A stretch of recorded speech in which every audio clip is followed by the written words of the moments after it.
உனக்கு விரோதமாய் உருவாக்கப்படும் எந்த ஆயுதமும் வாய்க்காதே போகும். உனக்கு விரோதமாய் நியாயத்தில் எழும்பும் எந்த நாவையும் நீ குற்றப்படுத்துவாய்.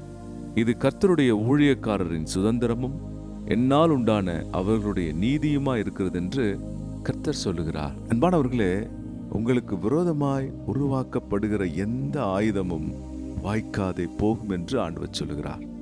ஆயுதங்கள் உருவாக்கப்படாது என்று சொல்லவில்லை. உங்களுக்கு எதிராக பிசாசின் சக்திகள் எழும்பாது என்று சொல்லவில்லை வேதம். உங்களுக்கு விரோதமாக பொறாமையின் சக்திகள் எழும்பாது என்று சொல்லவில்லை. உங்களுக்கு எதிராக தீய மனிதர்களின் கிரியைகள், திட்டங்கள், அவர்களுடைய வழிகள் வராது என்று வேதம் சொல்லவில்லை. அவைகள் எழும்பலாம். ஆனால் ஆண்டவர் சொல்லுகிறார், அந்த ஆயுதங்கள் நிர்மூலமாகும். அந்த ஆயுதங்கள் வாய்க்காதே போகும். அந்த ஆயுதங்கள் ஒரு நாளும் உங்களை மேற்கொள்ளாது என்று ஆண்டவர் சொல்லுகிறார்.